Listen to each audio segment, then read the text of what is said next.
Icons, how are you all doing today on this fine motivational Monday? I am Super Joe Pardo, and I am here to talk about a topic that is near and dear to my heart, about the idea about you staying consistent with your podcast. And I know, as of lately, like if you go over to the Super Joe Pardo show, I have not been as consistent with that show as of late, as I have here with the Indie Pod Daily Show. What's going on, everybody? Pop in here in the chat. Please drop where you're listening from. What are you up to?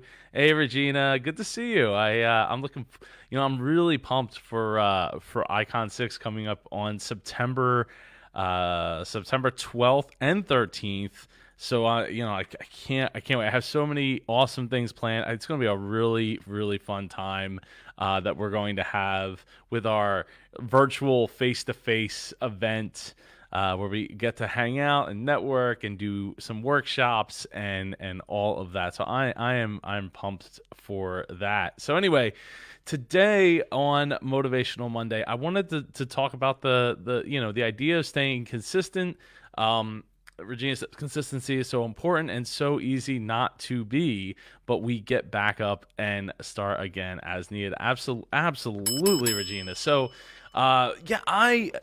this year, actually, pretty much like the last 2 years of my show, I have not been super consistent with the release schedule of that. I've had a lot of things going on, but part of that was I want to come at this from a different bit of a different standpoint. Regina says, you too, Joe. I feel like it's been crazy the last few weeks. Excited for the event too. Excited to be part of it. Thanks for all you do. Well, I appreciate it, Regina. Thank you for being a part of the community, getting involved, staying involved, and helping raise other people up with both your questions and your answers. So I greatly appreciate that. It's been a hectic couple of weeks on my part, and yeah. So I want to come at it from a slightly different standpoint than just like, hey, you got consistency. Like that is important, but one of the ways to stay consistent is, and we all know, right, like why you need to stay consistent is so people can get an idea of when to watch, when to listen, when you're going to be able to interact with them, and blah blah blah blah blah. So I'm always trying to help people get the technology out of the way, make the process as simple as possible, so that they can get their ideas out into the world. And sometimes it's not always the best way, right? Like I was talking to somebody today, and they were like, "Well, Joe, you do tons of crazy content. I don't understand. Like, I could never keep up with that level." And I was like, "Well, yeah, but there's a reason for that, right? The reason is I tend to skimp on some of the things that you're supposed to do, right? And in that sense, writing extensive show notes so that Google it's easier for them to find you, and there's certain things I'm not taking the time to go out of my way to do those things because I'm trying to keep, well, frankly, too many balls in the air at once, which I'm working on, which will also pour back into the idea of getting and staying consistent with the content. And I'll tell you, after Icon 6 in September, I plan to get really consistent with the Super Joe Pardo show. I'm like slowly crafting out what I want that to look like and sound like, and the follow. It'll probably end up following some of the same format that we use for here in Icon, but yeah, I mean it's easy to fall behind. It's easy to get caught up and like, I don't feel like doing it, or even just forgetting. I mean, heck, look, I was supposed to do Shine on Sunday. You know what? I was laying in bed at like 10:30 at night on Sunday, and I'm like, oh man, I forgot to do a video.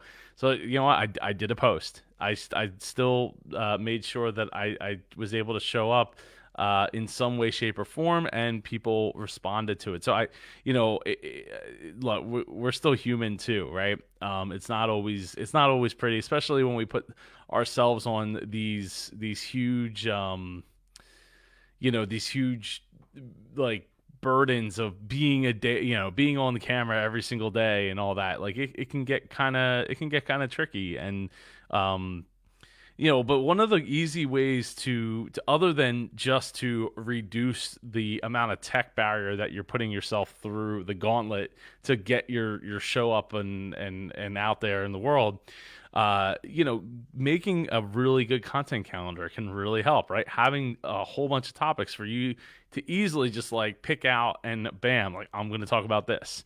It's one of the ways I was able to take this show daily, as like 2 months ago,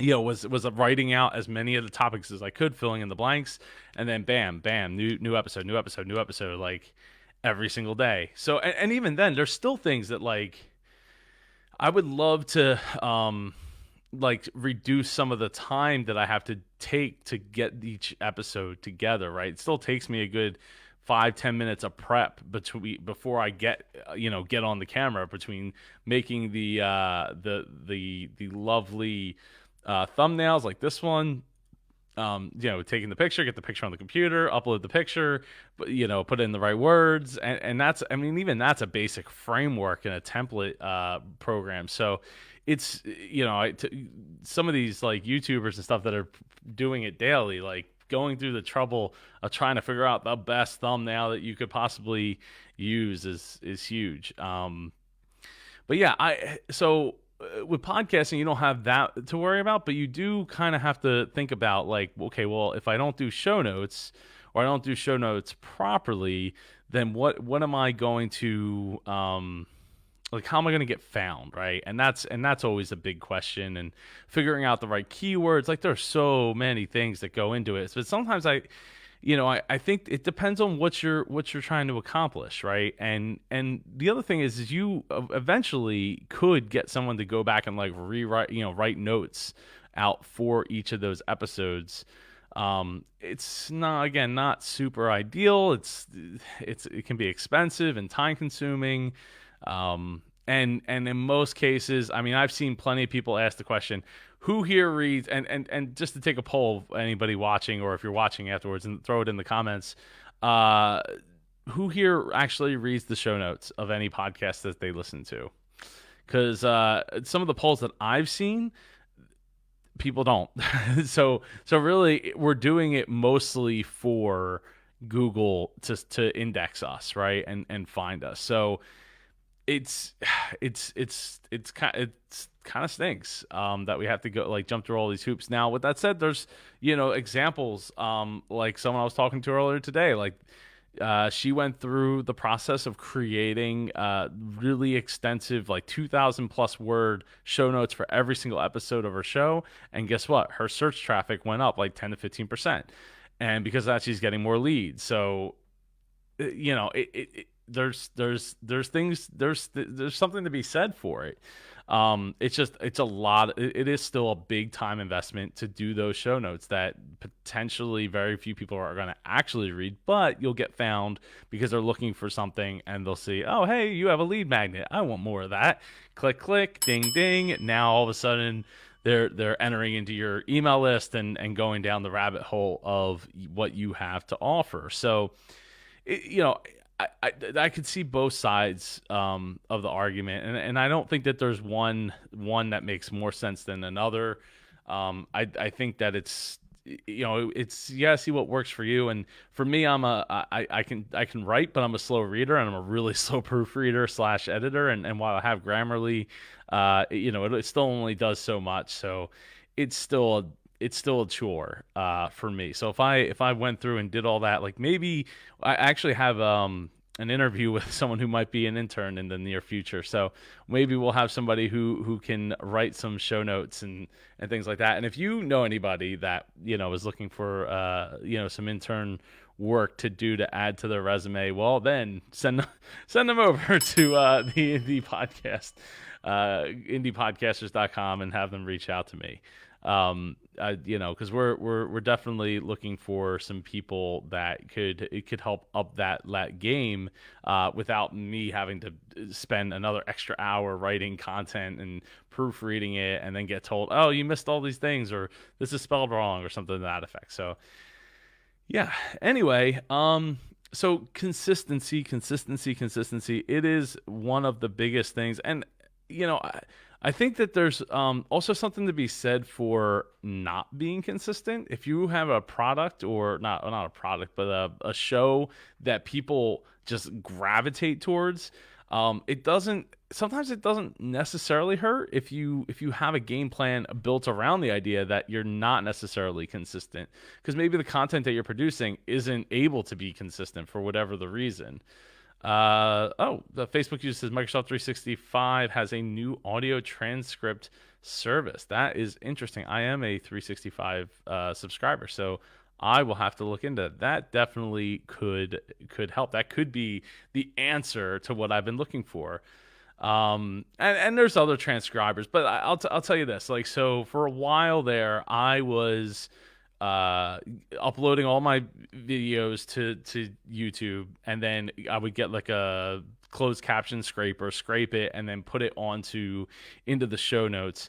I don't know if that had really helped that much. In fact, the last like month or so, I've had this screen up above me here, and it shows both my superjoepardo.com and indiepodcasters.com, like the live search, like the live traffic that's like actively on the site, what page they're on, where they came from, and all that.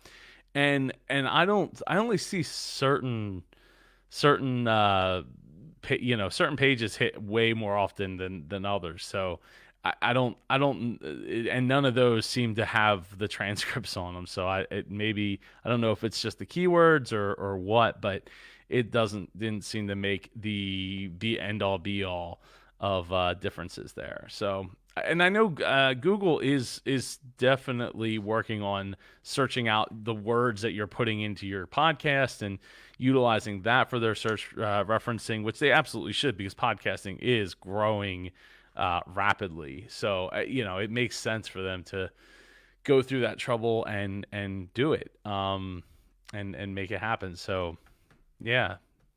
So, I want you to think about how you can start to become more consistent with your content. What barriers do you have to get out of the way? I'll tell you, one of my barriers, and I've talked about this before, is I would love to vlog every single episode of the Super Joe Pardo Show. But it's just not always it's just not possible. I don't like, now with 2 kids, there's very little time for me to go and edit a vlog every day or every week or whatever. It's just not a possibility. So I have to really take some time and think about where I want to spend my time, and I think for me, utilizing StreamYard, utilizing the ability to go straight to Facebook, and then from Facebook bounce over to YouTube, and from YouTube bounce right to my website, like utilizing that capability is absolutely where I need to be for a time, for a time's sake, and at least until I maybe get an editor or something. If I had a personal editor, I would vlog every single day, pop that stuff on, upload it, and let somebody else worry about all the editing that needs to go into it. So maybe at some point in the future, but right now it's just not feasible. So in the meantime, like this to me, this works. And so, that's why I do it with the Indie Pod Daily, and I will be probably moving and migrating over to using the same mechanisms for the Super Joe Pardo Show, just so that I have an easy way to get out to my platform without too many hoops to jump through. But anyway, if you have any questions about getting consistent, staying consistent, what you could do, well, then you're in the right place, because you can just drop it in the comments below wherever you're watching or listening to this episode. Facebook user says, it is not easy to edit video. It's not, but I'm pretty good at it. I would, if I'm going to toot my own horn there, but it's very time consuming. I'm pretty quick at it as well, but it's just not a good spend of my time. Um, because I'm not trying to be the next vlogging YouTuber or whatever. But I mean, part of me would love to, but like I said, maybe once we get enough money to be able to afford to pay someone else to edit the show, I could do that. But in the meantime, like, bam, great camera, great background, like it's all set up. You just gotta get it, so you can just get in there and do your thing and get out. So anyway, let's see, Friday, don't forget about Free Ride Friday. Speaking of YouTube, if you go to indiepodcasters.com/tube and hit that subscribe button, you will be entered in to potentially win a 1 month free ride into the IndiePod University. And what does the IndiePod University do? Well, it helps you learn on how to launch, grow, and monetize your podcast. Go to indiepodu.com for more details. You get like 150 plus hours of video resources, which is growing like weekly, as well as group coaching calls every single week, access to workshops every single month, which, by the way, the next workshop is going to be coming up at the third Thursday of September. I think we're going to do show notes. I think we'll go over show notes and use how I do all that. Oh, what's up, Felix? How you doing? So yeah, I'm looking forward to that. I'll post more information as we get a little bit closer. Probably maybe even after Icon 6, because right now the big thing is Icon 6, September 12th through the 13th. It's happening. It's going to be in a Zoom call, so we'll be face to face. It's an 80s theme, so you'll get dressed up in your 80s attire, and we're going to have a great time. We have over 30 speakers. The whole lineup is available now over at indiepodcasters.com/icon6. Go check it out, and I will see you all tomorrow for Tech Tuesday, where we'll talk about some piece of tech, and hopefully I'll get you guys to share some stories about the tech that you utilize and why you utilize it. Anyway, I hope you all have a great night, and please feel free to share this with any podcasters or entrepreneurs that are looking to maybe start a podcast or thinking about starting a podcast, small businesses, medium-sized businesses. Give them a shout and send them over to indiepodcasters.com/group to join the community today, and we'll go from there, and I'll take it from there. So please, if you get something out of these, please feel free to share it with somebody. I'd greatly appreciate it. I'll see you all tomorrow for Tech Tuesday. Have a great night, everybody, and don't forget to always lead with love.